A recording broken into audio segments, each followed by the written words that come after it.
જય જિનેન્દ્ર. મથેણ વંદામી સુખ સતામાં સ્વામી. મથેણ વંદામી સ્વામી સુખ સતામાં. હાજી. વંદન કરી લે.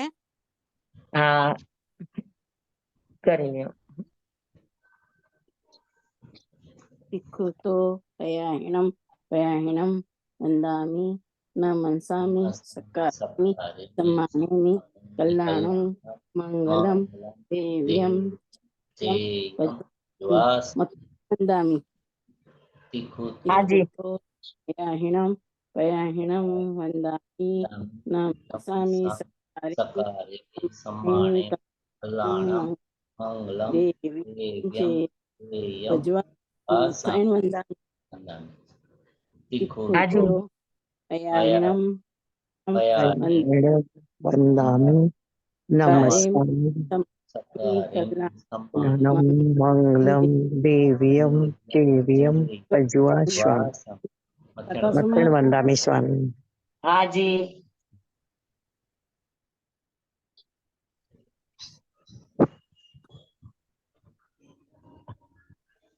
નમો રિહંતાણં નમો સિદ્ધાણં નમો આયર્યાણં નમો વસાયણં નમો લોહી સવસાહુણં એસો પંચનમુક્કારો સર્વ પાવપણાસણો મંગલાણં ચ સવ્વેસીમ પરમં હવૈ મંગલમ પરમં હવૈ મંગલમ.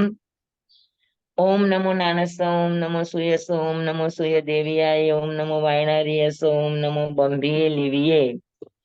તીર્થંકરો ગણધરો પૂર્વધરો શ્રુતધરો વાચનાચાર્યો યુગ પ્રધાન આચાર્ય ઉપાધ્યાય સાધુ સાધ્વી ભગવંતો ઉપકારી ગુરુ ગુરણી ભગવંતો જીન શાસન દેવ જીન શાસન માતા આપ સર્વની આજ્ઞા હો, શરણું હો, સંરક્ષણ હો. આપ સર્વની આજ્ઞા હો, શરણું હો, સંરક્ષણ હો.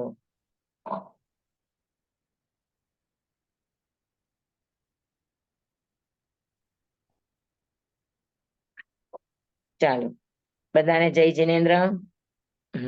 જય જિનેન્દ્ર સ્વામી. મથેણ વંદામી. જય હા જિનેન્દ્ર. જી.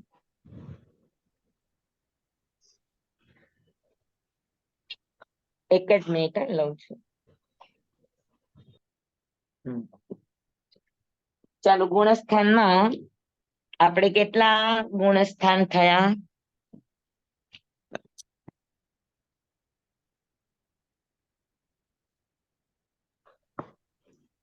સાત થયા.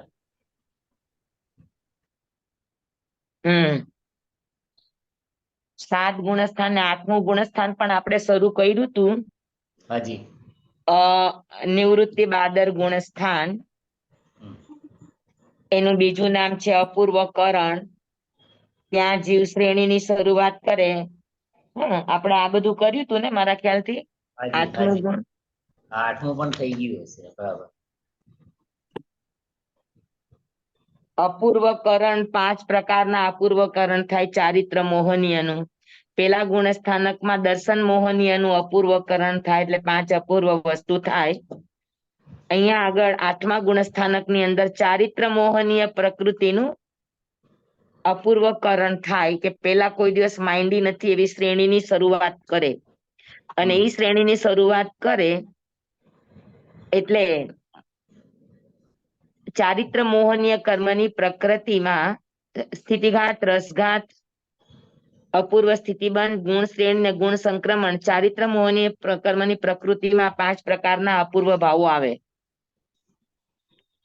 અને જીવ વર્ધમાન પરિણામી થતા થતા 8મા ગુણસ્થાનથી 9મા, 9માંથી 10મા, 10માંથી એક વાત સમજી લેવાની કે 8મા ગુણસ્થાન પછી જ્યાં સુધી જીવ ઉપસમ શ્રેણી વાળો હોય તો પણ જ્યાં સુધી એ 11મા ગુણસ્થાનકની સ્પર્શના ન કરે ઉપસમ શ્રેણીમાં ત્યાં સુધી એ પડિવાઈ ન થાય. મૃત્યુ પામી શકે પણ પડિવાઈ ન થાય. કેમ કે એના સમયે સમયે પરિણામની ધારા વર્ધમાન હોય. તો વર્ધમાન પરિણામની ધારા એ 8મા ગુણસ્થાનમાં 2 છે. ઉપસમ શ્રેણી વાળા પણ હોય, સપક શ્રેણી વાળા પણ હોય. ઉપસમ શ્રેણી વાળા 2 પ્રકારના હોય, ચડતા પણ હોય અને ઉતરતા પણ હોય. બરાબર. 11મા ગુણસ્થાન થી 10મામાં, 9મામાં, 8મામાં એવી રીતે આવ્યા હોય. તો એમાં બે પ્રકારના ઉપસમ શ્રેણી વાળા જીવો હોય, વર્ધમાન પરિણામ વાળા પણ હોય અને હિયમાન પરિણામ વાળા પણ હોય. વર્ધમાન પરિણામ વાળા જીવો પડીવાય ન થાય 11મા સુધી ન પડે, 11મા સુધી ન ચડે ત્યાં સુધી. સમજાણું બધાને બરાબર? હાજી. હા, મૃત્યુ પામી શકે પણ પડે નહીં. અને આગળના ગુણસ્થાનમાં 11ના ગુણસ્થાનમાં જાય, 11મા ગુણસ્થાનમાંથી 10મામાં આવે, 10મામાંથી 9મામાં આવે, 9માથી 8મામાં આવે. તો આમાં પણ એ પડીવાય થયા ન કહેવાય. કર્મની પ્રકૃતિનો ઉદય થયો એટલે એ 11મેથી 10મે આવે. એના ભાવની ધારામાં પડીવાય ન થાય, કારણ કે આ બધા અપ્રમદ ગુણસ્થાન છે. તો પરિણામની ધારાથી એ લોકો પડીવાય ન થાય. પણ એના હિયમાન પરિણામ એટલા માટે કહેવાય કે પહેલા એની પાસે મોહનીય કર્મની એક પણ પ્રકૃતિ નહોતી ઉદયમાં 11મા ગુણસ્થાનમાં. અને 10મા ગુણસ્થાનમાં આવે એટલે સંજ્વલન લોભનો ઉદય શરૂ થઈ જાય. એટલે સંજ્વલન લોભનો જેવો ઉદય થાય એવા 11મેથી 10મે આવે. તો એના પરિણામ થોડાક કસાય બિલકુલ ઉદયમાં ન હોય અને સંજ્વલન લોભ ઉદયમાં હોય તો એટલા સંક્લિષ્ટ પરિણામ થયા કે ન થયા? સમજાવું તમને? હા, પણ પ્રમત ભાવમાં જેમ છઠ્ઠાથી સીધા પેલા ગુણસ્થાનકે પડે એવી રીતે ઉપરના ગુણસ્થાનમાં પડે નહીં. અને જાય તો પણ ક્રમશઃ જ જાય, 7થી 8, 8થી 9, 9થી 10, 10થી 11. સપક શ્રેણી વાળું હોય તો 8, 8થી 9, 9થી 10, 10થી 12. 11 અને 12 બે એક જ લેવલ ઉપર છે. ઉપસમ શ્રેણી વાળું આમ જાય ને સપક શ્રેણી વાળું આમ જાય. સમજાણું બધાને? હાજી.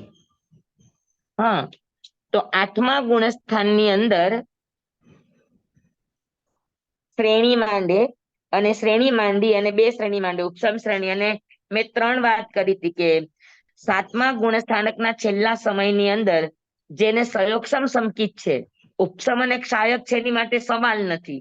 ઉપસમ સંકિત વાળો ઉપસમ સંકિત લઈને 8મામાં જશે, ક્ષાયક સંકિત વાળો છે એ ક્ષાયક સંકિત લઈને 8મા ગુણસ્થાનમાં જશે.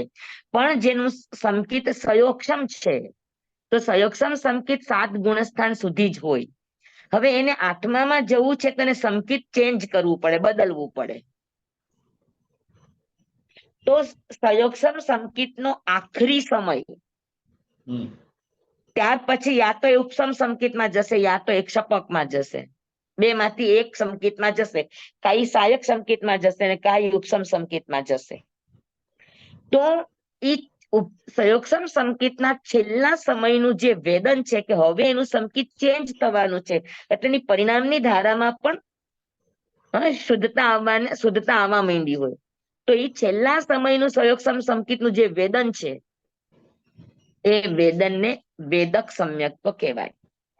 બરાબર? તો 7મા ગુણસ્થાનકના છેલ્લા સમયમાં વેદક સમ્યક્ત્વમાંથી કાંઈ ઉપસમ સંકિતમાં જશે ને કાંઈ સપક શ્રેણીમાં જશે. ઉપસમ સંકિત વાળો કેટલી શ્રેણી માંડી શકે?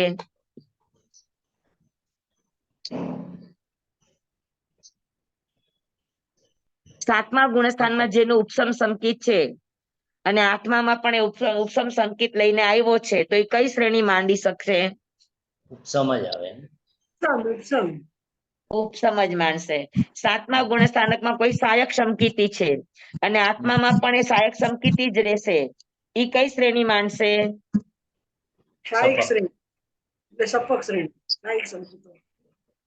તો કે બંને શ્રેણી માંડી શકે, ક્ષપક પણ માંડી શકે અને ઉપસમ પણ માંડી શકે. સાઈક વાળો પાછો 8મામાં જાય તો પણ ઉપસમ થઈ શકે. હા, એટલે જેને એકવાર ઉપસમ શ્રેણી માંડી, સંકિત એનું ક્ષાયક છે એટલે સંકિત ક્ષાયક થયા પછી આવ્યા પછી જાય નહીં. હા, તો એને ઈ ભાવની અંદર ઉપસમ શ્રેણી માંડી તો એ ઈ ભાવની અંદર મોક્ષે નહીં જાય, આ નક્કી વાત. બરાબર. ઈ પાછી બીજી વાર ઉપસમ શ્રેણી માંડે પણ સપક શ્રેણી નહીં માંડી શકે. પણ સહાયક સંકિતી જીવ હોય ઈ જ 11મા ગુણસ્થાનકે અગર આયુષ્ય પૂરું થયું હોય તો મૃત્યુ પ્રાપ્ત કરી શકે. ઉપસમ સંકિત વાળો 11મા ગુણસ્થાન થી 10મા ગુણસ્થાનમાં જ આવે એનું સંકિત ઉપસમ છે એ 11મા મૃત્યુ પામે નહીં. 11મા ગુણસ્થાનકે મૃત્યુ પામે સહાયક સંકિતી જીવ હોય. હા, ઉપસમ સંકિત જીવ તો 11મા ગુણથી 10માં આવશે, 10માંથી 9માં આવશે, 9માંથી 8માં આવશે, વળી પાછી શ્રેણી શરૂ કરે તો વળી પાછી ઉપસમ શ્રેણી શરૂ કરે, વળી પાછો એ 10માં આવે, એવી રીતે આવે. સંકિત ઉપસમ છે તો એ જીવ 11મા ગુણસ્થાનથી નીચે આવશે. પછી નીચે આવ્યા પછી એનું મૃત્યુ થઈ શકે, પણ 11મા ગુણસ્થાનકે એનું મૃત્યુ ન થાય. જોકે નીચે પણ એનું મૃત્યુ નહીં થાય, એ નીચે નીચે પડીવાય જ થશે. અને પછી ઉપસમ સંકિત માંથી સંયોગસમ સંકિતમાં આવી જાય, 7મા ગુણસ્થાનમાં આવે તો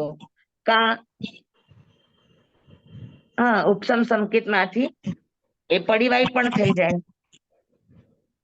સમજાણું બધાને? એટલે સ્વામી સહાયક સંકેત હોય એને બે માંથી કોઈ બી શ્રેણી માંડે. હા, બે માંથી કોઈ પણ શ્રેણી માંડી શકે.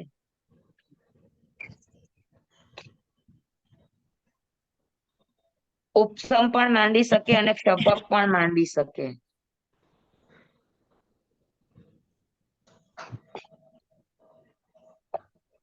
સમજાણું બધાને? હાજી. અને સંયોગસમ સંકેત વાળો ઉપસમ સંકેતમાં આવે તો એક જ શ્રેણી માંડે, અને સંયોગસમ સંકેત વાળો સહાયક સંકેતમાં આવે તો એ બંને શ્રેણી માંડી શકે. ટૂંકમાં ઉપસમ સંકેતી એક જ શ્રેણી માંડે, સહાયક સંકેતી બે શ્રેણી માંડી શકે, સપક પણ માંડી શકે અને ઉપસમ પણ માંડી શકે. પણ ઉપસમ માંડે તો એનો ઈ ભાવમાં મોક્ષ ન થાય. બેસી ગયું બધાને બરાબર? હાજી. અને 8મા ગુણસ્થાનમાં કાળ કરે તો 5 ચરોતર વિમાનમાં જાય, નિયમમાં એકાવતારી બને. તેજ ભવે અથવા તો ત્રીજે ભવે, હા એકાવતારી બને એટલે ત્રીજે ભવે મોક્ષે જાય.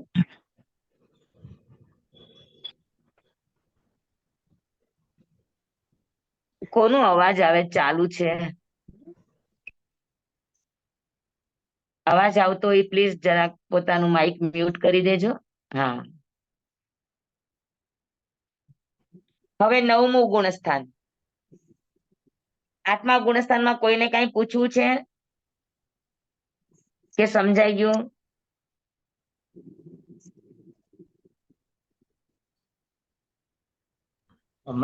સ્વામી હમણાં જે તમે કીધું એ બંને શ્રેણી માંડે સહાયક સંકેત સહાયક સંકેત વાળો ઉપસમમાં પણ જાય, એ 7મામાં હોય ત્યારે જ ને? 8મામાં પછી ફેરફાર ન થાય ને? 7મા ગુણસ્થાનમાંથી 8મા ગુણસ્થાનમાં આવ્યો, 8મા ગુણસ્થાનમાં બે જ સંકેત હોઈ શકે. હા, એટલે એમાં પછી ફેરફાર ન થાય ને? સહાયક વાળો ઉપસમ ન થાય ને પછી? ના ના, એક વાર સહાયક સંકેત આવ્યા પછી તો સવાલ જ નહીં, 4થા ગુણસ્થાન થી લઈને અચ્છા. જ્યાં પણ 4થા થી 7મા સુધી જ્યાં પણ સહાયક સંકેત પામે એને માટે તો સવાલ જ નથી. ને હમણાં તમે સમજાવ્યું એમાં એવું આવ્યું ને કે 7મામાંથી 8મામાં જાય ત્યારે સહાયક વાળો પણ ઉપસમ થઈ શકે એમ. ઉપસમ શ્રેણી માંડી શકે, ઉપસમ સંકેત નો થાય. અચ્છા, ઓકે ઓકે. ઉપસમ શ્રેણી માંડી શકે. સહાયક સંકેતી છે એ ઉપસમ શ્રેણી પણ માંડી શકે અને ક્ષપક શ્રેણી પણ માંડી શકે. હા, પણ પણ પછી જે 8મામાં ઉપસમ સંકેતી છે, હમ જે ઉપસમ સંકેતી છે એ ઉપસમ શ્રેણી જ માંડશે. અને 11મા ગુણસ્થાનમાં જે દેવલોક પામે, 11મા ગુણસ્થાનમાં જે દેવલોક પામે એ નિયમા સહાયક સંકેતી જ હોય. ઉપસમ સંકેતી મૃત્યુ પામે નહીં શ્રેણીમાં, એ બરાબર. નીચે નીચે આવે, જેમ જેમ કસાઈ નો ઉદય થતો જાય તેમ તેમ એનું ગુણસ્થાન નીચે નીચે ઉતરતા જાય. સમજાણું બરાબર. બધાને? હાજી. ઉપસમ સંકેતી ને ઉપસમ શ્રેણીમાં ગોટાળો ન થાય. હા, બરાબર સમજાણું. હા, એટલે સાતમા ગુણસ્થાનમાં 3 સંકિત છે. ઉપસમ સંકિત પણ હોય, સહાયક સંકિત પણ હોય અને સહયોગસમ સંકિત પણ હોય. આ ત્રણેય સંકિત વાળાને 8મા ગુણસ્થાનમાં જવું છે તો ઉપસમ વાળા ઉપસમ સંકિત લઈને જાય, સહાયક વાળા સહાયક સંકિત લઈને જાય, પણ સહયોગસમ સંકિત વાળા છે એને સંકિત બદલવું જ પડે. બરાબર. તો એ બે માંથી કોઈ પણ સંકિતમાં જઈ શકે, ઉપસમમાં પણ જઈ શકે અને સહાયકમાં પણ જઈ શકે. બરાબર. સમજાવ? એની માટે બે રસ્તા ખુલ્લા છે. હમ. અને જેની પાસે સહાયક સંકિત છે એની માટે શ્રેણી માંડવાના બે રસ્તા છે, કા ઉપસમ ને કા ક્ષપો. અને ઉપસમ સંકિત વાળા માટે એક જ રસ્તો છે, એ ઉપસમ શ્રેણી જ માંડે. ઉપસમ સંકિત વાળો સહાયક સપક શ્રેણી માંડી શકે નહીં. અને એક વાર જેને સપક શ્રેણી શરૂ કરી 8મા ગુણસ્થાનમાં, પછી એ પડીવાય થાય નહીં, ઈ જ ભવે મોક્ષે જાય જાય જાય જાય ને જાય જ નિયમ. જી. પાકું? હાજી. જી સ્વામી. હવે 9મું ગુણસ્થાન. 9મા ગુણસ્થાનનું નામ છે અનિવર્તી બાદર ગુણસ્થાન. અનિવર્તી બાદર ગુણસ્થાનનો અર્થ એ છે કે હજુ જેના બાદર કસાયો ઉદયમાં ચાલે છે, બાદર કસાયોથી હજુ એ પૂરેપૂરા નિવૃત્ત થયા નથી. બાદર કસાય એટલે સંજ્વલન ક્રોધ, સંજ્વલન માન, તો આ બધા બાદર કસાય કહેવાય. તો હજુ બાદર કસાયોથી સંપૂર્ણ સંજ્વલન બાદર કસાયોથી જે હજુ સંપૂર્ણ નિવૃત્ત થયા નથી. અને એ સિવાય 9 કસાયની પ્રકૃતિ પણ ઉદયમાં વર્તે છે. તો આવી જીવની અવસ્થાને અનિવર્તી બાદર ગુણસ્થાન કહે છે.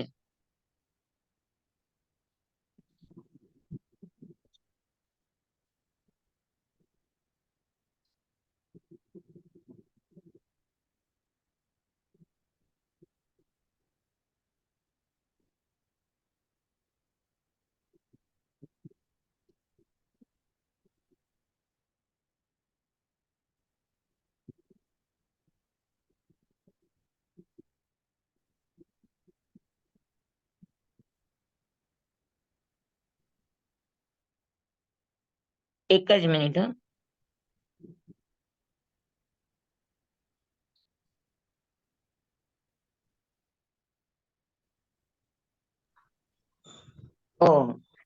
નવમા ગુણસ્થાનની અંદર 9 કસાય ન હોય.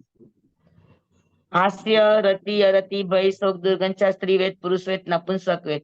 27 પ્રકૃતિનો કાક્ષય અને કા ઉપસમ. 15 પ્રકૃતિ પેલાની અને 12 પ્રકૃતિ અહીંયા. 9 કસાય, સંજ્વલન ક્રોધ, સંજ્વલન માન અને સંજ્વલન માયા 9મા ગુણસ્થાનકના સમયો છે. તે 9મા ગુણસ્થાનકના સમયોમાં ખપાવતા છેલ્લે એની પાસે એક સંજ્વલનનો લોભ બાકી રહે. અને સંજ્વલનના લોભને પણ એકદમ કિત્તિકાકરણ કરીને એના પરિણામની ધારા 9મા ગુણસ્થાનના છેડે એટલી શુદ્ધ પરિણામની ધારા હોય કે સંજ્વલન લોભમાં પણ એક કિત્તિકા જેટલો લોભ રે, બાકી બધો જ ઈ 9મા ગુણસ્થાનકના છેડા સુધી ખપાવી દે. એને કિત્તિકાકરણ કહેવાય. કિત્તિકા એટલે જેમ ઓલો રૂ પીંજનારો રૂ પીંજે તો એક રૂની એક આમ શું કહેવાય દોરી જેવું, એવું એક રૂની દોરી જેવું હોય એને કિત્તિકા કહેવાય. કિત્તિકા. તો લોભનો એક કિત્તિકા જેટલો જ ઉદય બાકી હોય, એ સિવાય બધા જ સંજ્વલન લોભના પણ પર્યાવો ખપી ગયા હોય.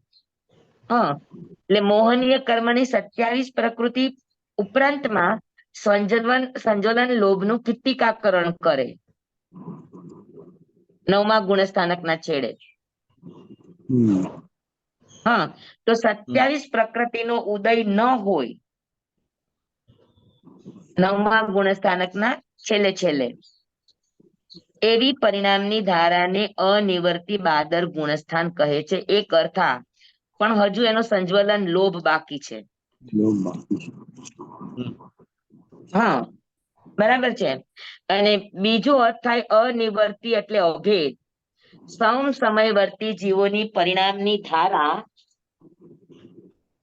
એની એક સમાન હોય.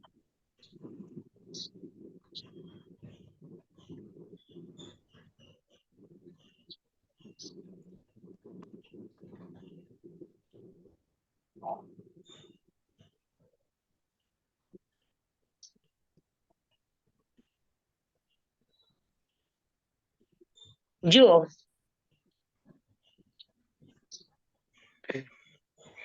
નવમા ગુણસ્થાનકમાં કેવી રીતે કરે? હા, તો નવમા ગુણસ્થાનકમાં એકેન્દ્રીય આદિ 16 પ્રકૃતિને ખપાવે. તમે જુઓ પેજ નંબર 147 ઉપર નવમા ગુણસ્થાનકના સમય બતાવ્યા છે.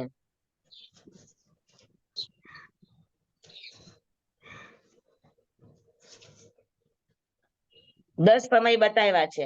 હા, તો નવમા ગુણસ્થાનકના પેલા સમયની અંદર એકેન્દ્રીય આદિ 16 પ્રકૃતિ જાય. પછી નવમા ગુણસ્થાનના બીજા સમય અપ્રત્યાખ્યાના વર્ણ્ય ક્રોધ, માન, માયા અને લોભ જાય. આ ચાર એના સત્તામાં પડ્યા છે, એ ત્યાંથી જાય. હા, ઉદયમાં ન હોય, સત્તામાં પડ્યા છે. બરાબર.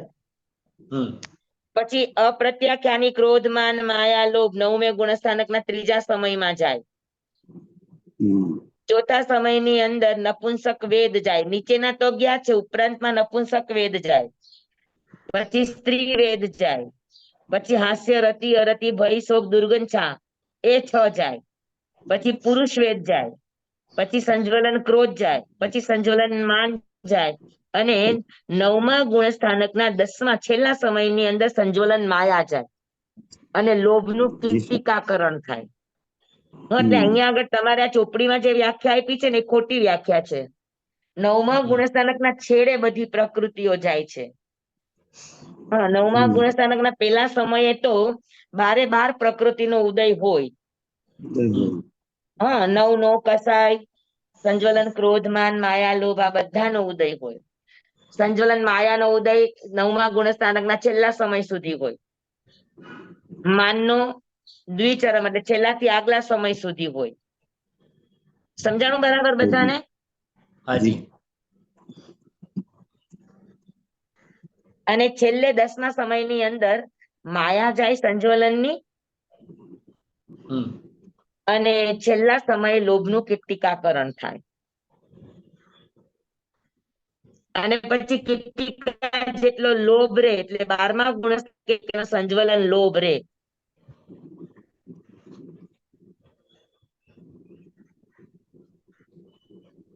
બરાબર.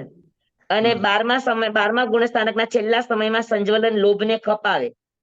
એટલે એની સાથે સાથે જ્ઞાનાવરણીયની 5, દર્શનાવરણીયની 9 અને અંતરાયની 5 એ બધી જ પ્રકૃતિ એ 10મા ગુણસ્થાનમાં અરે 9મા ગુણસ્થાનની અંદર સોરી 10મા ગુણસ્થાનની અંદર સંજ્વલન લોભ ખપાવે એટલે સીધો ઈ 12મે ગુણસ્થાનકે આવે. અને 12મા ગુણસ્થાનકની અંદર જ્ઞાનાવરણીય 5, દર્શનાવરણીય 4, અંતરાય 5 એ 14 અને નિદ્રા અને પ્રચલાની 2. હા, આ પ્રકૃતિનો એક ક્ષય કરે. અને એક ક્ષય કરતાની સાથે જ 13મા ગુણસ્થાનકમાં એને કેવળ જ્ઞાન થાય. સમજાણું બરાબર? શપક શ્રેણીમાં 12મા ગુણસ્થાનકના આગલા છેલ્લાથી આગલા સમયમાં નિદ્રા અને પ્રચલા જાય. હા, અને પછી 12મા ગુણસ્થાનકના છેલ્લા સમયની અંદર જ્ઞાનાવરણીય 5, દર્શનાવરણીયની 4 અને અંતરાયની 5 કુલ 14 પ્રકૃતિ જાય. એટલે એને 13મા ગુણસ્થાનકની અંદર કેવળ જ્ઞાન, કેવળ દર્શનની પ્રાપ્તિ થાય. ત્યાં પછી 4 અઘાતી કર્મ જ રહે.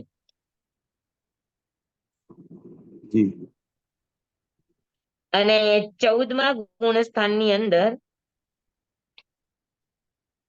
13મા ગુણસ્થાનકની અંદર વેદનીય નામ, ગોત્ર અને આયુષ્ય આ 4 અઘાતિક પ્રકૃતિનો ઉદય હોય. એમાંથી 14માના અંતિમ સમયની પેલાના સમયમાં 73 પ્રકૃતિને એક સાથે ખપાવે. અને 14મા ગુણસ્થાન અને 14મા ગુણસ્થાનકના છેલ્લા સમયમાં આવે અને એ છેલ્લા સમયની અંદર બાકીની 12 પ્રકૃતિનો ક્ષય થાય.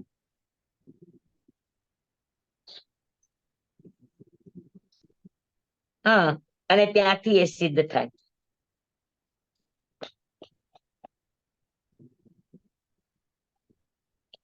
તો 9મા ગુણસ્થાનકનું સમજાણું સમસમયવર્તી જીવોની પરિણામની ધારા. હવે 10 સમય છે, તો 10મા સમયમાં જે સાધકો હશે 9મા ગુણસ્થાનકના 10મા સમયમાં, પછી અઢી રીતના કોઈ પણ ક્ષેત્રમાં હોય, પણ એ બધાના પરિણામની ધારા 10મા સમયવાળાના પરિણામની ધારા એક સમાન હોય, 9મા સમયવાળાની પરિણામની ધારા એક સમાન હોય. તો સમસમયવર્તી જીવોના પરિણામની ધારા એક સમાન હોય. આ ગુણસ્થાનને પણ નિવર્તી બાદર ગુણસ્થાન કહે છે.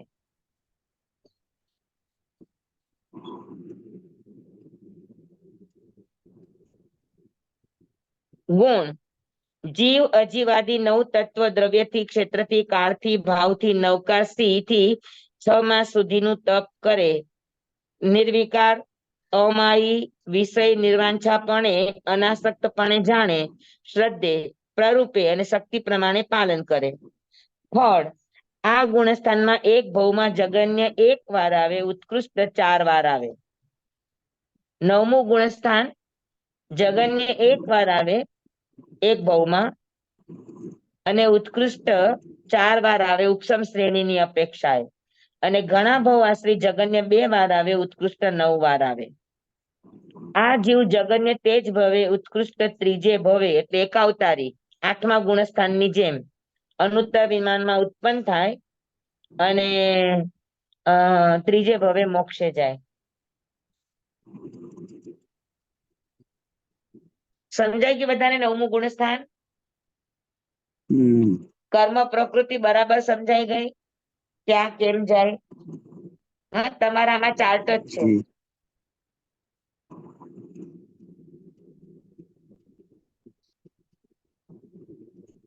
કઈ બુક માંથી ભણાવો છો સ્વામી? શ્રેણીની. પાઠાવલી છે આપણી. અચ્છા, કેટલા નંબરની શ્રેણી છે આ? 11મી શ્રેણી. સ્વામી 9મા ગુણસ્થાનક થી પછી આ 14 સમયમાં એ પૂરું જ થઈ જાય ને બધું જ, સપક શ્રેણી વાળાનું. 14 સમયમાં નહીં, 13મા ગુણસ્થાનકમાં આયુષ્ય વધારે હોય તો વધારે સમય રહે. અચ્છા,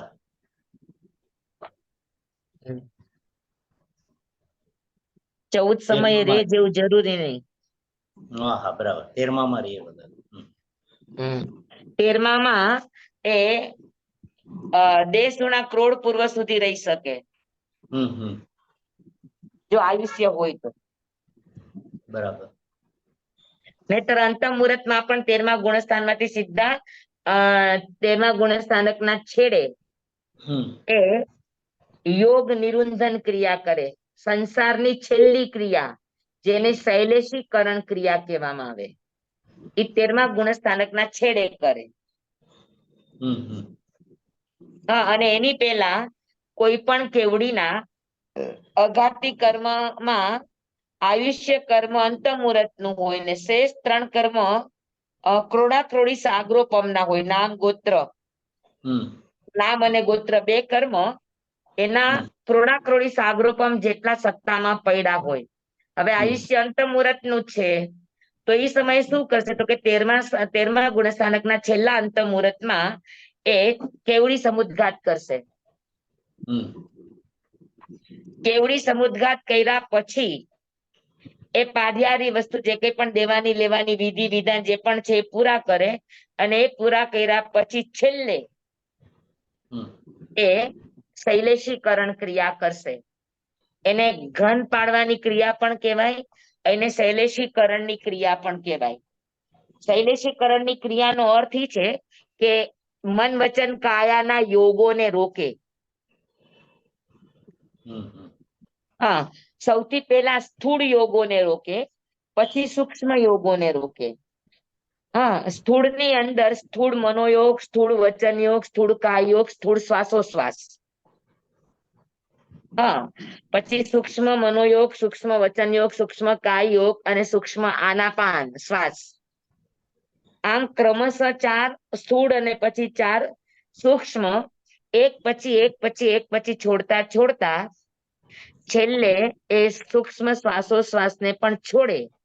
અને જેવા સૂક્ષ્મ શ્વાસોશ્વાસને છોડે એટલે એનું શરીર આખું અડોલ અને અકંપ થઈ જાય. શૈલેષ એટલે પહાડ જેવું, પથ્થર જેવું, પર્વત જેવું એનું શરીર એકદમ, એના યોગો એકદમ સ્થિર થઈ જાય. અને જેવા યોગો સ્થિર થાય એટલે એના આત્માના પ્રદેશોમાં ઘન થઈ જાય. શરીરની જેટલી પણ અવગાના છે, તો આપણા શરીરમાં 1/3 ભાગ પોલાણ છે. સમજી લો, આપણું 3 હાથનું શરીર છે, તો એનો ત્રીજો ભાગ એટલે 1 હાથ, એટલે 1 હાથની પોલાણ હોય અને 2 હાથ ઠોસ હોય. તો એવી રીતે 1/3 ભાગ આપણા શરીરની અંદર પોલાણ છે અને 2/3 ભાગ આત્મા સઘન છે. તો આત્માનો પોલાણનો ભાગ નીકળી જાય અને આત્મા એકદમ સઘન થઈ જાય.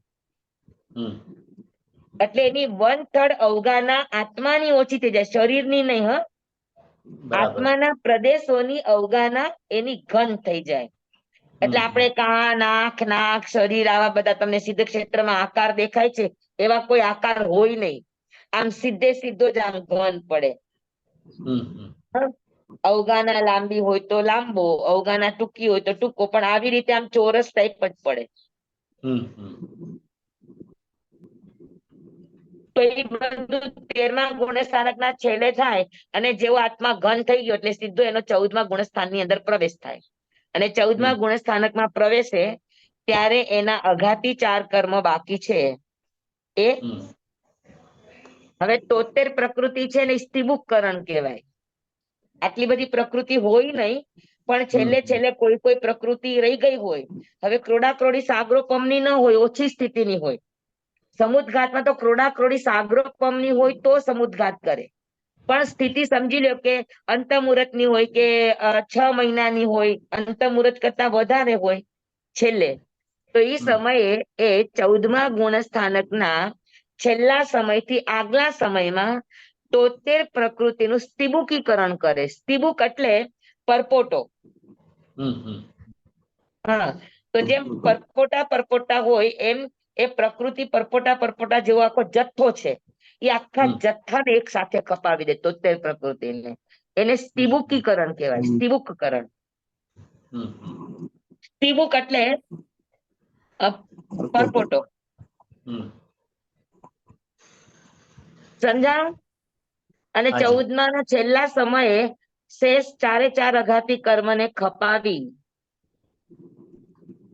સાકાર એટલે કેવળ જ્ઞાનના ઉપયોગ સાથે રુજુ ગતિએ કોઈ પણ વચ્ચે ક્ષેત્રને સ્પર્શ્યા વગર સાદી અનંતના ભાંગે શરીરના અનાદિકાલીન તેજસ, કાર્મણ વગેરે સમસ્ત સંયોગોને ખપાવીને એનો આત્મા પૂર્વ પ્રયોગના બળથી સિદ્ધ ક્ષેત્રમાં પહોંચે.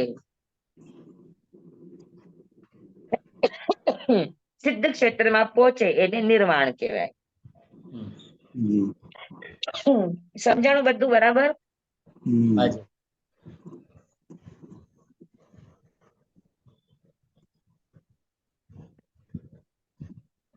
તો 9મા ગુણસ્થાનક નું થયું. પછી 10મા ગુણસ્થાનક ની અંદર માત્ર સંજ્વલન લોભ કસાયનું આપણે વાંચ્યું નથી એટલે વાંચી લઈએ છીએ, તમે સમજાવી દીધું.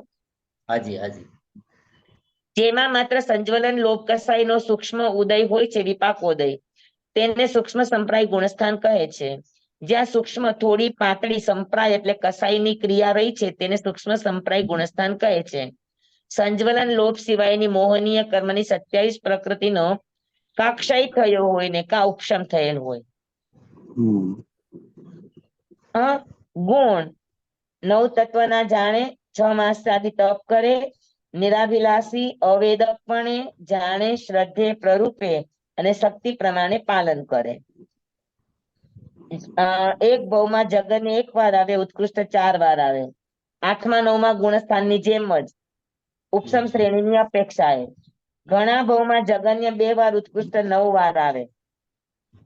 તે જગન્ય તેજ ભવે મોક્ષે જાય, ઉત્કૃષ્ટ ત્રીજે ભવે મોક્ષે જાય. જો એમાં કાળ કરે તો 10મા ગુણસ્થાનમાં, અને અનુત્તર વિમાનમાં જ ઉત્પન્ન થાય કાળ કરે તો. 11મું ગુણસ્થાન, 11મું ઉપશાંત મોહનીય ગુણસ્થાન. ઉપશાંત એટલે પાણી દ્વારા સંપૂર્ણ અગ્નિ બુઝાવ્યાની જેમ નહીં, પણ રાખ વડે ઢાકેલ અગ્નિની જેમ મોહ ઉપશાંત છે, તેને ઉપશાંત મોહ ગુણસ્થાન કહે. ઉપસમ શ્રેણીમાં રહેલા જીવ આ ગુણસ્થાનને પ્રાપ્ત કરે છે. બરાબર, એટલે મોહનીય કર્મની એક પણ પ્રકૃતિનો ઉદય નથી. 28 પ્રકૃતિ એની દબાયેલી છે, અને સાયક સંકિત હોય તો 7 પ્રકૃતિનો ક્ષય છે, અને બાકીની 21 પ્રકૃતિનો ઉપસમ થયો છે.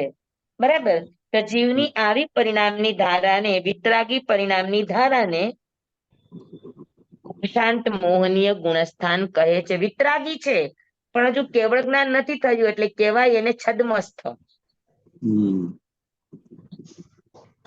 છદ્મસ્થ વિતરાગી ગુણસ્થાન કહેવાય.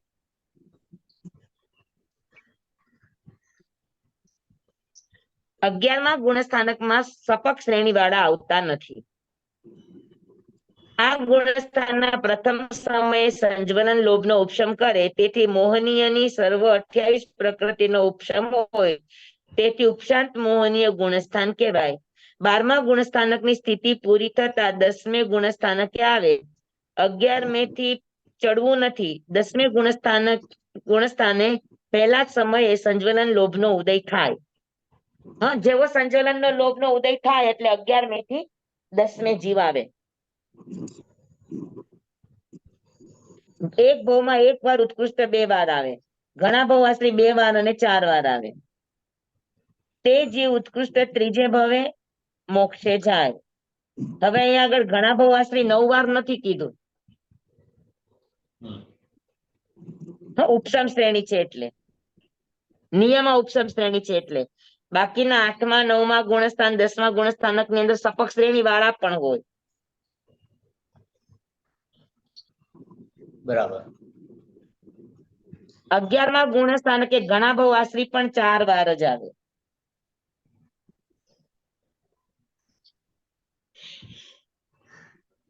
અને તે જીવ ઉત્કૃષ્ટ ત્રીજે ભવે મોક્ષે જાય.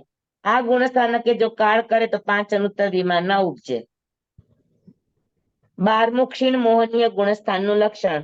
મોહનીય કર્મની સર્વ 28 પ્રકૃતિનો ક્ષય થવાથી જે પરિણામની ધારા થાય એ ગુણસ્થાનને ક્ષીણ મોહનીય ગુણસ્થાન કહે છે. સપક શ્રેણી વાળા જીવ જ આ ગુણસ્થાનને પ્રાપ્ત કરે છે. ભાવ સત્ય, કરણ સત્ય, જોગ સત્ય, અમાયી,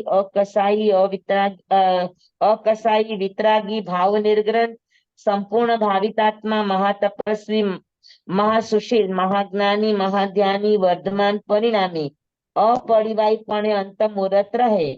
શુક્લ ધ્યાનનો બીજો પાયો ધ્યાયીને 13મા ગુણસ્થાનકે જાય, ફળ તે જ ભવે મોક્ષ પ્રાપ્ત કરે. 12મા ગુણસ્થાનકે નિયમક સપક શ્રેણી વાળો જ આવશે, એટલે એનું ફળ નિયમા મોક્ષે જશે. નહીતર અનુત્તર વિમાનમાં જવાની વાત આવતી હતી અત્યાર સુધી.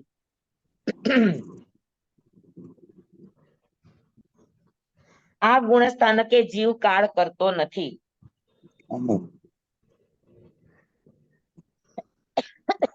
અને સીધો ઉપર જાય, 12માંથી સીધો 13માં જાય. 13મું સહયોગી કેવડી ગુણસ્થાન. કેવળ જ્ઞાન, કેવળ દર્શન સહિત શુભ મન, વચન, કાયાના યોગ સહિત જે વિચરે તે સહયોગી કેવડી.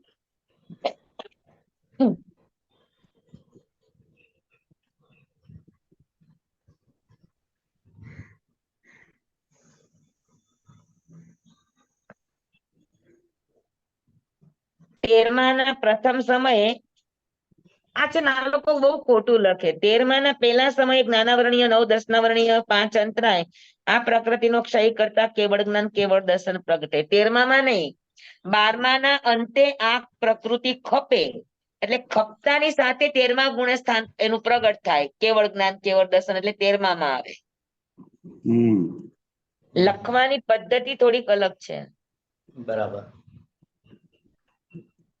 ગુણ 10 બોલ સહિત 13મા ગુણ સ્થાનકે વિચરે. સહયોગી, સશરીરી, કેવળ જ્ઞાની, કેવળ દર્શની, યથાખ્યા ચારિત્રી, સહાયક સંકેતી, શુકલ ધ્યાન, શુકલ લેશા, પંડિત વીર્ય, અનંત વીર્ય. હા, આપણે આ પ્રતિક્રમણમાં બોલીએ છીએ ખામણામાં. હમ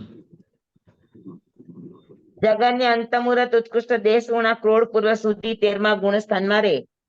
ઘણા જીવોને તારી પ્રતિબોધી શુક્લ ધ્યાનના ત્રીજા પાયાને ધ્યાયીને શુક્લ ધ્યાનના બીજા પાયા દ્વારા કેવળ જ્ઞાન થાય અને શુક્લ ધ્યાનના ત્રીજા પાયા દ્વારા એ યોગને રોકે. શ્વાસોશ્વાસ અને મન વચન કાયાના યોગોનું રૂંધન કરીને 14મે ગુણ સ્થાનકે જાય. તે જ હવે મોક્ષ પ્રાપ્ત થાય. આ ગુણ સ્થાનકે કાળ થતો નથી, પુનર્બંધ નથી. રસોડી કરી દેવાની કે ગુડ્ડી હમણાં આવે છે નાસ્તા પાણીમાં. ક્યારે આવે? હમણાં નીકળી ગઈ, મારા પૂછે છે. કરી લેશ ને? ગતિ આ ગુણ સ્થાનકે કાળ થતો નથી, પુનર્ભવ નથી. સમજાય ગયું 13મું ગુણસ્થાન? જી હાજી. એટલે 13મા ગુણસ્થાનની અંદર શરૂઆતમાં કોઈ એક પણ પ્રકારનું ધ્યાન ન હોય. 12મા ગુણસ્થાનકના શરૂઆતમાં શુક્લ ધ્યાનનો 8મા 9મા 10મામાં બધામાં શુક્લ ધ્યાનનો પહેલો પાયો હોય. 12મા ગુણસ્થાનની અંદર શુક્લ ધ્યાનના બીજા પાયાનું ચિંતન કરી અને કેવડી થાય. શુક્લ ધ્યાનના ત્રીજા પાયામાં 13મા ગુણસ્થાનકના છેડે યોગ નિરુંધન થાય, અયોગી બને અને શુક્લ ધ્યાનના ચોથા પાયા દ્વારા 4 અઘાતી કર્મ 14મા ગુણસ્થાનમાં ખપે. શુક્લ ધ્યાનના 4 પાયા અને 4 પાયાનું આ કામ છે. સમજાણું? હા. 14મું ગુણસ્થાન અયોગી કેવડી ગુણસ્થાન. જે ગુણસ્થાનમાં કેવળ જ્ઞાનીના યોગોનો સંપૂર્ણ નિરોધ થઈ જવાથી અયોગી અવસ્થા પ્રાપ્ત થાય છે.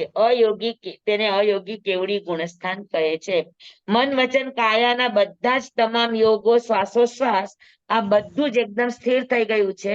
એટલે સ્થૂળ શ્વાસ એટલે સ્થૂળ યોગો પણ નથી અને સૂક્ષ્મ યોગો પણ જેના ચાલુ નથી. બધા જ નિરોધ થઈ ગયો છે. નિરોધ એટલે સર્વથા અટકી ગયા છે, સર્વથા રોકાઈ ગયા છે. એવી અવસ્થાને અયોગી કેવડી ગુણસ્થાન કહે છે. આ જીવ રૂપાતીત પરમ શુક્લ ધ્યાનના ચોથા પાયાને ધ્યાયીને સમુચ્છિન્ન ક્રિયા સર્વ ક્રિયા રહિત અનિવૃત્તિ અપ્રતિપાતી આ એનું નામ છે. તો શુક્લ ધ્યાનના ચોથા પાયા દ્વારા એ ધ્યાન દ્વારા શેષ 4 અઘાતી કર્મને ખપાવે અને એને ખપાવી અડોલ અચલ સ્થિર અવસ્થાને પામે છે. 5 રઘુ અક્ષરના ઉચ્ચારણ કાળ માત્રમાં શેષ વેદની આયુષ્ય નામ ગોત્રા 4 કર્મને ખપાવીને અઘાતી કર્મને ખપાવીને ક્ષય કરીને મોક્ષ પામે છે.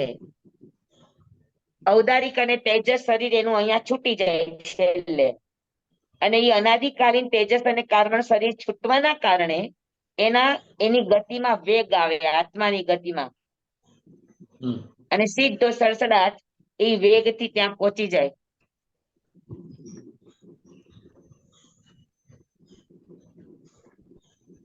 સમજાણું બરાબર? અહીંયા શરીર છૂટ્યું આપણે તમને ખબર છે ઓલી ગેમ રમતા હોઈએ કે સામસામા બે હાથ પકડે, દોરી પકડે અને પછી એક જણા દોરી છોડી દે તો જેને દોરી પકડી ક્યાંય ના ક્યાંય ફેંકાઈ જાય. એવી જ રીતે છેલ્લે જયારે તેજસ અને કર્મણ શરીર છૂટે એટલે એનો એક પ્રેશર આવે, એનો ધક્કો આવે અને એ ધક્કાના કારણે આત્માના પ્રદેશો સીધા સિદ્ધ ક્ષેત્રમાં જઈને સિદ્ધ થઈ જાય. કેમ કે એક જ સમયમાં સિદ્ધ થાય છે. हम्म, સમજાણું? હમ પાકું? હાજી. હમ.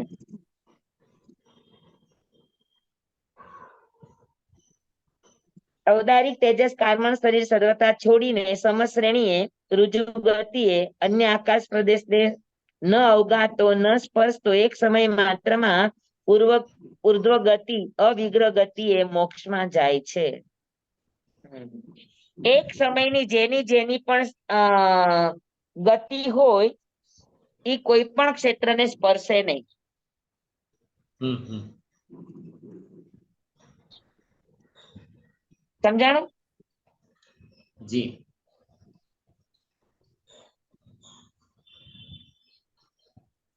એટલે ત્યાંથી પસાર થાય તો પણ વધારે સમય સ્પર્શે હોય ને નહીં. તો એને સ્પર્શ ના લાગે. હે, ત્યાંથી પસાર થાય તો પણ એને સ્પર્શે નહીં એ કહેવાય એક સમય છે એટલે. હા હા, એને સ્પર્શ ના લાગે. હમ હમ અરે એરંડ બીજ જેમ એરંડની ઓલી સિંગ હોય એ સિંગ ફાટે તો અંદરથી એરંડનું બીજ એટલે ઉપરની જે સિંગ છે એનું જે ફોતરું હોય એ ફાટવાના કારણે અંદર જે એરંડિયાનું બીજ છે એ એકદમ એની મેળે ઉપર જાય. હમ એને કોઈ ફેંકવું નથી, પણ ફળી તૂટવાના કારણે ફાટવાના કારણે એના પ્રેશરથી એ ઉપર જાય. એમ શરીર જ્યારે તેજસ કાર્બન વગેરે છૂટે, છેલ્લે અઘાતી કર્મો છૂટે આત્માથી, એટલે તરત જ એનો આત્મા એના વેગથી ઉપર જાય.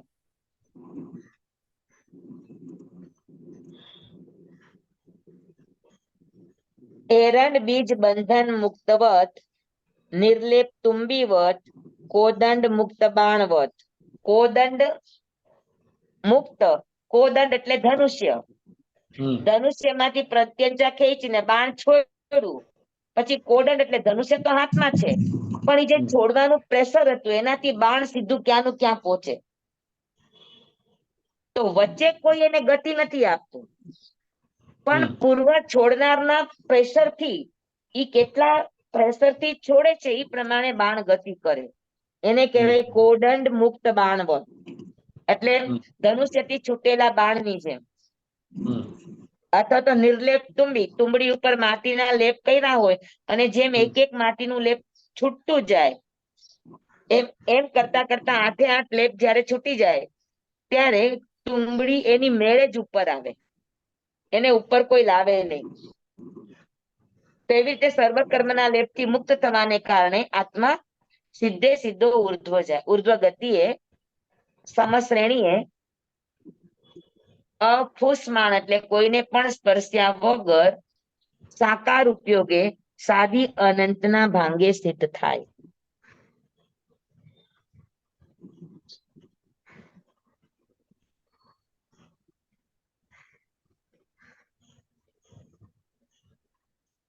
એ સિદ્ધ પદનું ભાવ સ્મરણ ચિંતન મનન સદાકાળ મુજને હોજો, તે ઘડી પણ ધન્ય હશે, સફળ થશે. તો આ પ્રમાણે આપણો લક્ષણ દ્વાર પૂરો. जी સ્વામીજી એક સમજાય છે પ્રશ્ન છે બધાને? મચેલ બદામી, એક પ્રશ્ન છે ઉદયનો. હાજી. જ્યારે ચોથા ગુણ સ્થાનકે ચારે આનુપૂર્વીનો ઉદય હોય છે અને પાંચમા ગુણ સ્થાનકે એનો વિચ્છેદ થાય છે, તો એનો અર્થ શું સમજવાનો સ્વામી? મનુષ્ય અનુપૂર્વી અને તિર્યંચ અનુપૂર્વી વગેરેનો વિચ્છેદ થાય છે એટલે પછીના ગુણ સ્થાનકે ન હોય, એનો અર્થ એ થયો? હા, પણ એનો મિનિંગ કેવી રીતે? એટલે આપણે મનુષ્ય ગતિમાં છીએ ને સ્વામી, તો મનુષ્યનું પૂર્વી અહીંયા ખતમ થઈ જવાનો અર્થ શું છે પાંચમા ગુણ સ્થાનકે? અરે ચોથા ગુણ સ્થાનકના છેડે, સોરી.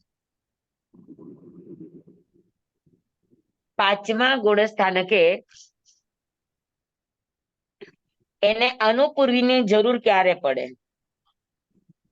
જ્યારે એક ગતિમાંથી બીજી ગતિ લઈ જવા વાસ્તે થઈને મનુષ્ય અનુપૂર્વી કે તિર્યંચ અનુપૂર્વી એની જરૂર પડે. વળાંક હોય ત્યારે, બરાબર ને? હા હા વળાંક હોય ત્યારે. બરાબર. હવે જો પાંચમા ગુણ સ્થાનકે બધી અનુપૂર્વીનો વિચ્છેદ છે હા, કે ખાલી 3 અનુપૂર્વીનો? ના સ્વામી, ચારેયનો છે ને, નરક, દેવ અને મનુષ્ય મનુષ્ય, સોરી સ્વામી, છઠ્ઠે તિર્યંજની આવશે, રાઈટ. પાંચમાના છેડે જ તિર્યંજનું ગતિ આવશે, તિર્યંજનો પૂર્વી. પાંચમાના છેડે, યસ, પાંચમાના છઠ્ઠાના છેડે. છેડે. તમે બરાબર વાંચીને કયો મને. સ્વામી, પાંચમા ગુણસાનકના છેડે તિર્યંજ ગતિ અને તિર્યંજ આયુ એનો વિચ્છેદ નહીં, થાય છે. નરકાનું પૂર્વી, હા, પાંચમા ગુણસ્થાનકના છેડે દેવાનું પૂર્વી જાય છે, હા. દેવનું અનુપૂર્વી જાય છે. સ્વામી, ચોથાના લખ્યું છે ને, ચોથાના છેડે વેકરી અષ્ટક, એટલે કે ચોથાના છેડે નરક, દેવ, મનુષ્ય અને તિર્યંચાનું પૂર્વી જાય છે, વિચ્છેદ થાય છે. નરક, દેવ, તિર્યંચ અને મનુષ્ય ચારેયની અનુપૂર્વી. હા, એની વિચ્છેદ થાય છે સ્વામી. ઓકે. તો એનો અર્થ શું થાય સ્વામી, એ નથી સમજાતું. મનુષ્યનું પૂર્વી ત્યાં ખતમ થઈ જાય છે, એટલે એનો અર્થ શું થાય છે? હા સ્વામી, જો બરોબર છે.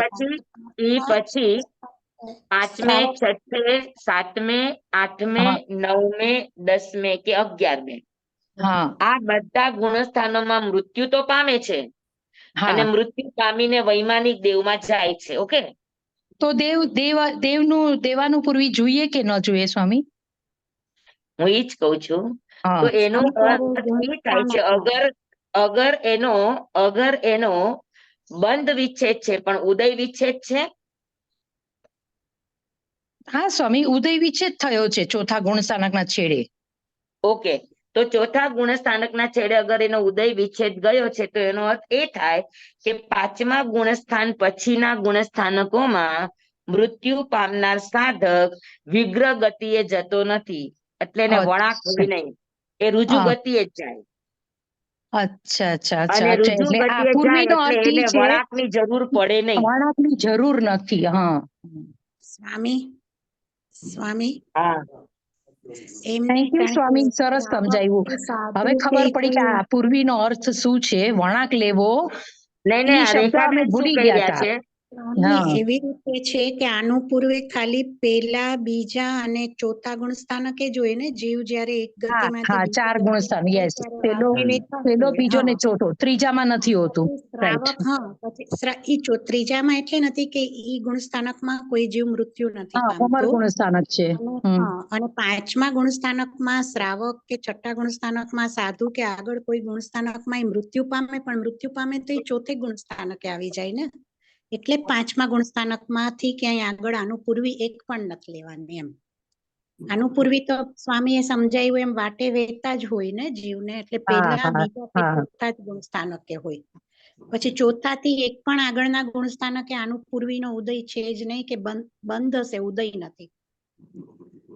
આનું પૂર્વીનો બંધ તો છે આગળ સુધી, સાતમા ગુણસ્થાનક સુધીને. પણ ચોથા ગુણસ્થાનમાં પણ એનો અનુપૂર્વીનો ઉદય નથી એમ કે છે ને? ના, ના ચોથે સ્વામી, છે, ચોથાના ચોથાના છેડે છેડે છે. વિચ્છેદ છે. હા, હા. એટલે ચોથાના છેડે વિચ્છેદી કે છે ને, એટલે ચોથાથી પછી આગળના એક પણ ગુણસ્થાનકે નહીં હોય.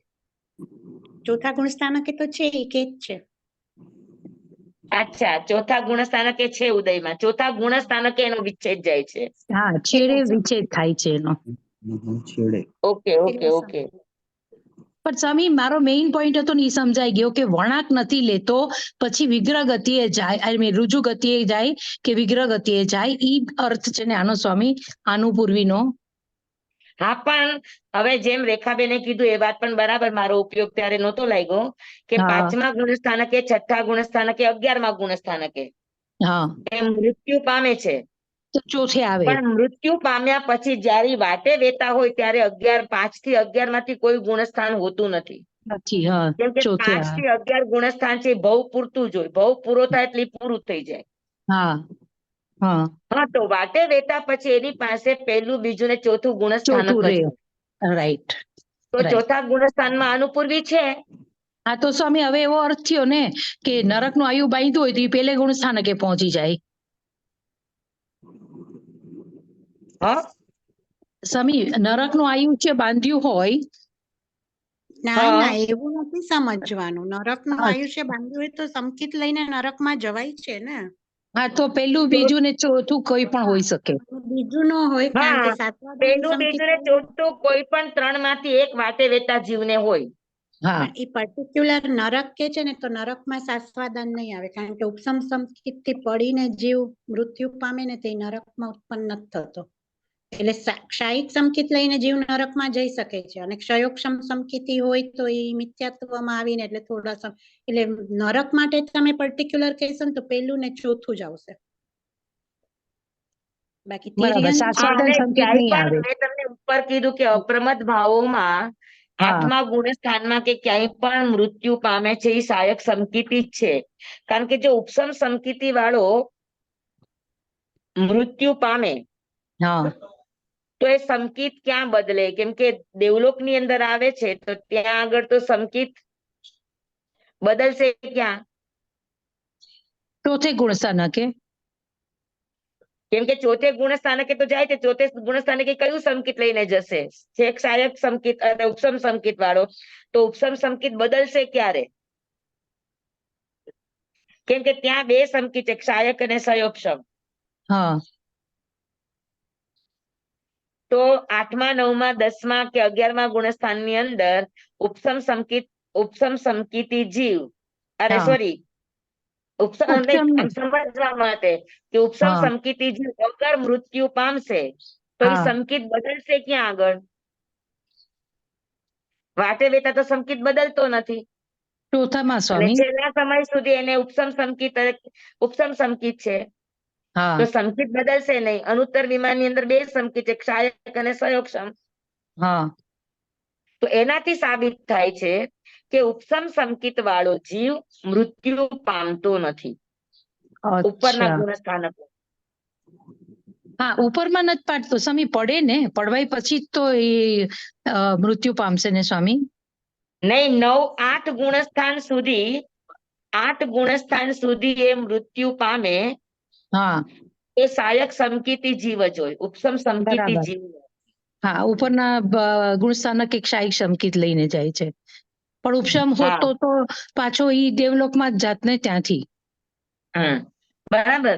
અને અનુત્તર વિમાન, અરે સોરી, નરકમાં જનારો જીવ, હમ નરકમાં જનારો જીવ પણ ઉપસમ સંકિત વાળો જતો નથી. કેમ કે હા ઉપસમ સંકિત વાળો જાય તો એ સંકિત દ્રષ્ટિ બદલતો નથી. એટલે આપણે શાસ્વાદન સંકિત આપણે અપર્યાપ્ત અવસ્થામાં નરકમાં લેતા નથી, 1 થી 6 નથી. નરકની અંદર. હા સમજાણું? અત્યારના બહુ સમજાણું સ્વામી, પાછું 2 દિવસમાં ભૂલાઈ જવાય છે. હા. Thank you Swami, thank you so much. તમારે એમાં હમ. ગતિ ગતાગત છે ને એને યાદ રાખવી પડશે કારણ કે સમકિતની હાજરીમાં જો કોઈ મનુષ્ય કે તિર્યંચનું મૃત્યુ થાય સમકિતની હાજરીમાં તો એ દેવભવમાં જ જાય, નરકમાં તો જવાનો જ નથી. એટલે અને કોઈ મનુષ્ય કે તિર્યંચનું સમકિતની હાજરીમાં મૃત્યુ થશે તો એ મનુષ્યમાં ને એ બી એટલે પુરુષ લિંગે જ આવશે. એટલે જો સમકિતની હા હાજરીમાં સ્ત્રી એટલે નથી ઉપસમ બનતો, રાઈટ. સમકિતથી કોઈ જીવ, હા એટલે ઉપસમ સમકિતથી કોઈ જીવ પડશે ને તો એ નરકમાં નહીં જાય એમ. નહીં જાય. અને બીજું તિર્યક સંકેત પ્રાપ્ત થયા પેલા નરકનો બંધ થયો હોય તો નરકમાં જઈ શકે, જેમ કે અત્યારે પેલા તીર્થંકર ને એ બધા. પણ એક ક્ષાયિક સમકિતી જાય ને સ્વામી. આ સહાયક સંકેત એટલે સંકિતનો બંધ થયા, સંકિત આયુષ્યના બંધ થયા પછી સંકિત થયું હોય. હા અને એ પણ કાંક ક્ષાયિક હોય ને કાંક ક્ષયોક્ષમ હોય. એટલે હા, ક્ષયોક્ષમ બે વાળો છે તે માંથી એક હવે જ, ઉપસમ ન હોય. ઉપસમ વાળો નરકમાં નથી જતો ને એટલે ત્યાં આનું પૂર્વી શાશ્વતદાનમાં નરક આનું પૂર્વી નથી લીધી એમ. ત્રીજે કોઈ બરાબર જીવ છે. કાળ કરતો નથી એટલે નથી લીધી. આમ પહેલે બીજે ને ચોથે હોય પણ બધાની પછી ચોથે તો પૂરી જ થઈ જાય કારણ કે આગળના ગુણસ્થાનક વાટે વેચતા વખતે નથી એમ. એટલે આગળના ગુણસ્થાનમાં કાળ કરે છે, પણ હા, કાળ કાળ કરે કરે એટલે સીધો વાટે ચોથે વેચતા. ગુણસ્થાનકે આવી જાય. આવી જાય. હા ચાલો, બરાબર થઈ ગયું બધાને? જી સ્વામી. હમણાં તમે લોકોએ ડિસ્કસ કર્યું એ કઈ શ્રેણીમાં આવે છે? આ 20મી શ્રેણીનો છે લેસન. બરાબર બરાબર. અચ્છા, હજી બહુ દૂર છે. ઓકે. એટલે હમણાં ઉદય છે, 19માં બંધ હતો હા, અને હા. 21માં સત્તા છે. Okay okay. હા, એટલે હું તો હજી 13મીમાં આવ્યો છું. વાંધો નહીં, બધાને બરાબર સાંભળતા બેસી ગયું? સાંભળતા જ. હાજી સ્વામી, હાજી. મને મારી ઓળખાણ આપી દઉં. હા બોલો. બેંગ્લોર થી. અચ્છા, આશા. યસ યસ સ્વામી. પ્રકાશભાઈ. હા, પ્રકાશભાઈ. અત્યારના ડોક્ટર. પ્રકાશભાઈ કોઈ પેશન્ટની ગડબડીમાં ધમાધમ કરી નીકળી ગયા છે. અચ્છા અચ્છા અચ્છા. મને એમરજન્સી થયું અવાજ રોજ આવે ને જાણીતો સ્વામી. લાગ્યો. હા હા, બરાબર એમરજન્સી રોજ આવે ને સ્વામી. બરાબર. હા સુખ સાબેન, સાતામાં તમે સ્વામી. સ્વામી, હમણાં હું મુંબઈ હા. હતી, તમે તપાસ કરી હતી ઉર્મિલાબેન પાસે. એમણે કહ્યું કે ના, સ્વામીજી અંકઈ છે. હા, મેનકાઈ હતા. લાસ્ટ વીક મેં આવી હતી, ત્યારે મેં તપાસ કરી હતી. મેં તો હા. દર્શન કરી આવું, પણ તમે અંકઈ છો એમ પછી સાંભળ્યું મેં. હા હા હા. અને આગળમાં રેખાબેન, હા મને એ પણ કેવું હતું કે જેમ આગળના ગુણસ્થાનકોમાં જાય ને, હા હા, તો એ લોકોનું વિષમ શ્રેણીએ મૃત્યુ ઓછું થાય, સમ શ્રેણીએ વધારે થાય. શ્રેણી થાય. હા હમ. હા, એટલે એને બહુ વળાંક તો ન લેવા પડે, એ હા, બી છે. વળાંક ન આપે. હા કારણ કે આમે ત્રસ નાડી બહુ ઓછા જીવો પછી સ્થાવરમાં, એટલે કે દેવતાઓ હોય તો પૃથ્વી કઈ અપકાયમાં જઈ શકે. ત્રસ નાડીમાં ને ત્રસ નાડીમાં જાય ને તો પણ એને અનુપૂર્વી આવી શકે ખરી. હા, પણ ઓછું. ઉપરના જે જીવો છે, પરિણામની ધારા જેની નિર્મળ છે, એ જીવો પ્રાય રુજુ ગતિએ જાય, વક્ર ગતિએ ન જાય. હા, એટલે વધારે એક બી લખી રાખીશ. હા. અને આશાબેન, તમને કઈ સમજવું હોય તો તમે મને કરજો ફોન. વધારે તો તમારો ફોન સમજાવી નંબર શકે. બોલશો? આ તમારો ફોન નંબર હું લખી લઉં. 981999. 981999. એક મિનિટ, 9923 999303 47 47 355. 355.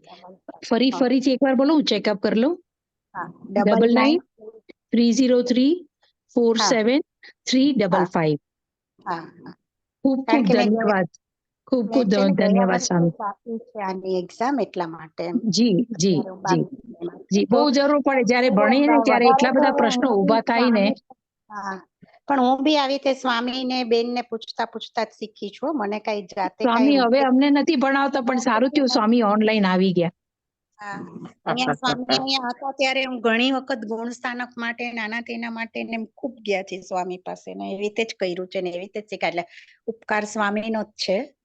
બાકી સ્વામી, બેંગ્લોરમાં તો પધરામણી કરો, આવું કેમ કરો છો?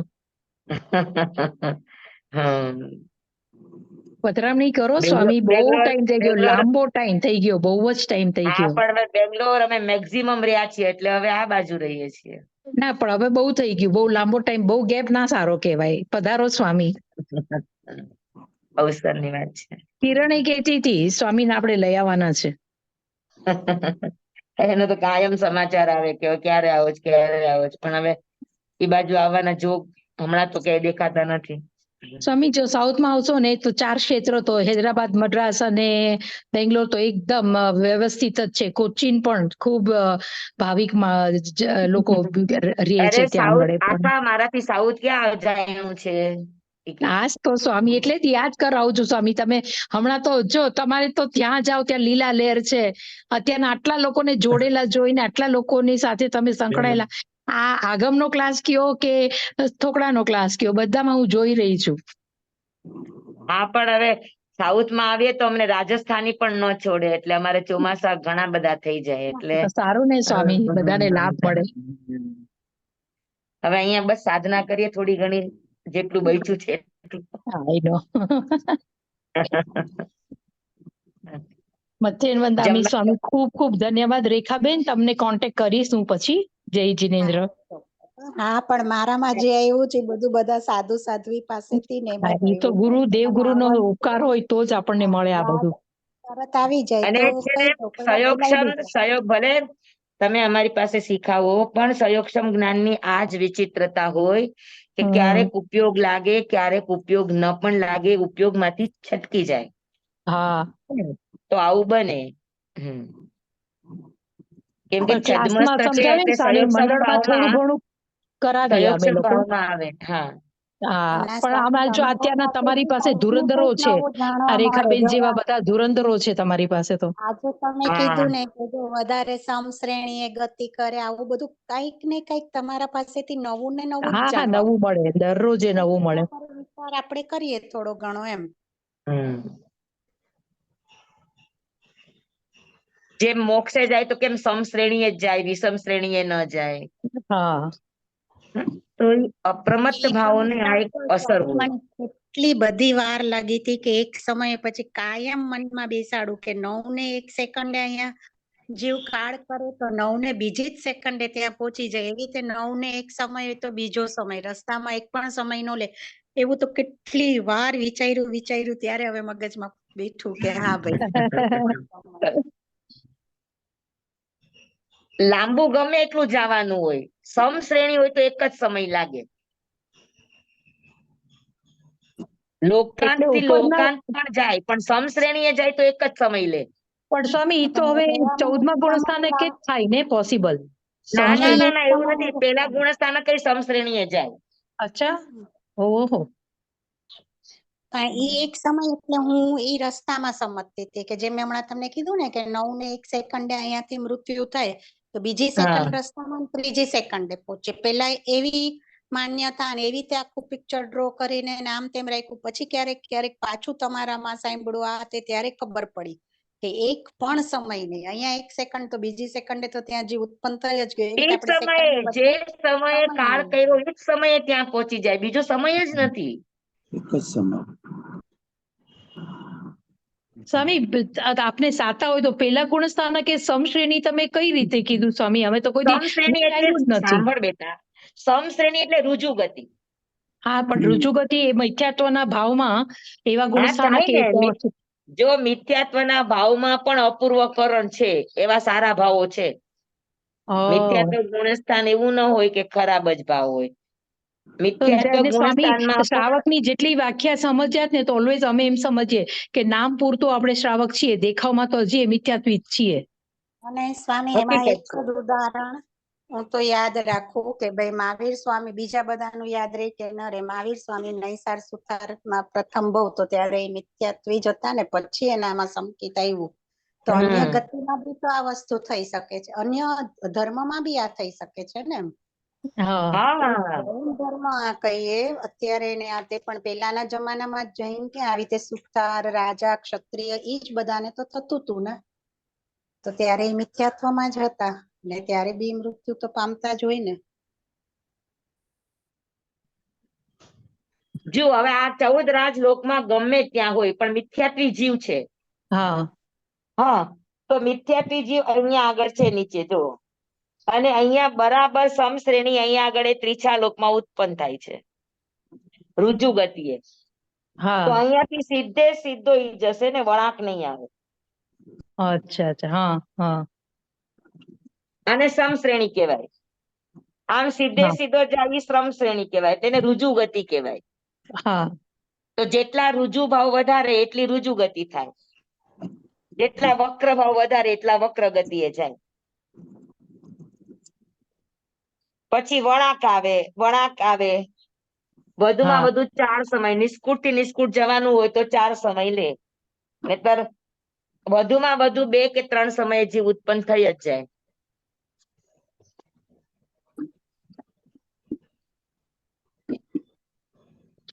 નિષ્કુટમાં અલોક આવે તો વળી પાછા એને ક્યાંય દિશા મળે નહીં, તો એને આગળ પાછળ જવું પડે, એટલે એને સમય લાગે. સ્વામી નિસ્કુટ એટલે ખાલી વાયરો જ હોય કે બીજા કોઈ પણ જીવ નિસ્કુટમાં, એટલે ખૂણામાં ભરાણા હોય એનું નામ નિસ્કુટ છે સ્વામી? નિષ્કુટમાં બાદર વાયરો હોય હા, અને સૂક્ષ્મના 5 ભેદ હોય. ઓહ, હમ. પૃથ્વી, પાણી, અગ્નિ, વાયુ, વનસ્પતિ 5 સૂક્ષ્મ હોય. હા પણ બાદરની અંદર વાયુ કાય હોય. તો કેમ સ્વામી તનવાતના સૂક્ષ્મ નિષ્કુટ કેમ ન લીધો સ્વામી? વાયરો સૂક્ષ્મ કેમ ન લીધો? લીધો ને 5 સૂક્ષ્મ, 5 સૂક્ષ્મ અને 1 બાદર પૃથ્વી, વાયુકાય. પાણી, અગ્નિ, વાયુ ને વનસ્પતિ. ઈ સૂક્ષ્મ અને બાકીનો 1 બાદર વાયુ બાદર લેવાનો. વાયરો. જે અચ્છા. હા. છેલ્લો પટ્ટો છે ને ઘનવાત, હા. તનવાત, તો હા. તનવાત છે એ બાદર વાયુકાય નો બનેલો હોય. હમ. તો છેલ્લે જેટલા પણ કાંગરાઓ નીકળ્યા છે હા. હા. અનાનસ ની સ્લાઇસ ની જેમ, તો એ કાંગરા હા, છે એ બધા તનવાત ના બનેલા હોય. હા. તો તનવાત એટલે બાદર વાયુના તો નિષ્કુટ છે જ, પણ હા. સાથે સાથે સૂક્ષ્મ જીવો પણ એની અંદર હોય. અચ્છા. અચ્છા. હા. બાકી પૃથ્વી, પાણી ઈ નિષ્કુટમાં ન આવે, વનસ્પતિ નિષ્કુટમાં ન આવે, બાદર. હા. અને બાદર બાદર ન આવે, તેવું તો ખાલી ખાલી બાદર 1 અડીડીમાં વાયરો છે. જ. હા. સમજાવ? જી સ્વામી, જી. ઓકે. મેં જમવાયદમ બાકી છે ને આપણું? જી સ્વામી. જમવાયદમ વચ્ચામીનમ ઈણખરમ અચખરમ પયહીનમ ઈણહીનમ જોગીનમ ઘોષીનમ સુટુદીનમ દુટુપડિચિયમ અકાલે કૌ સજ્જાઓ કાલે ન કૌ સજ્જાઓ અસજ્જાય સજ્જાયમ સજ્જાય ન સજ્જાયમ ભણતા ગણતા ચિંતવતા વિચારતા સુણતા સાંભળતા જ્ઞાનીઓના અનંત અનંત ભાવો છે, અનંત અનંત પર્યવો છે, અનંત અનંત ગમા છે, અનંત અનંત નહીં છે, અનંત અનંત નિક્ષેપ છે, અનંત અનંત રહસ્ય છે, અનંત અનંત ખુલાસાઓ છે. આમાંથી કોઈ પણ ભાવ ભેદ નહીં, નિક્ષેપ, ગમા, રહસ્ય, ખુલાસાનું સ્ખલન છદમસ્ત ભાવે મારા બોલવામાં, કહેવામાં, સમજાવવામાં આવ્યું હોય, આપના સાંભળવા, સમજવામાં આવ્યું હોય તો અરિયન સિદ્ધ કેવડી ગુરુ ભગવાન આપની સાક્ષી, આત્મા પરમાત્માની સાક્ષી એ તસ્મિ છામિ દુક્કડમ તમેવ સત્યમ નિસંકમ જમ જેનેહિમ પવેયમ સેવમ ભંતે સેવમ ભંતે તિબ્બેમિ. નમો રિહંતાણંગ નમો સિદ્ધાણંગ નમો આયર્યાણંગ નમો વજ્રાયણંગ નમો લોય સવસાહુણંગ.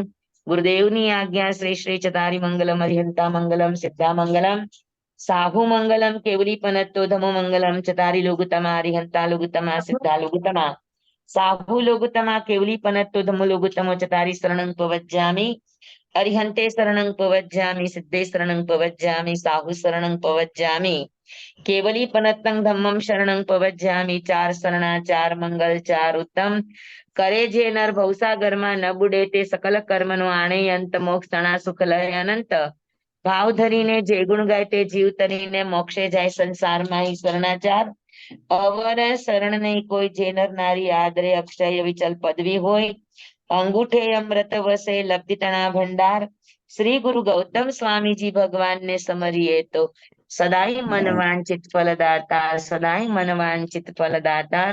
બોલો ભગવાન મહાવીર સ્વામી કી જય.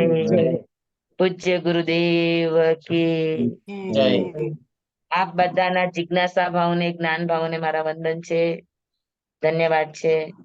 અત્રે બિરાજિત પૂજ્ય સુધાબાઈ સ્વામી મા સતીજી કી જય. સ્વામી સુખ શાંતિ. કરનાર બધાની જય. સાતામાં રહેજો હાજી સ્વામી.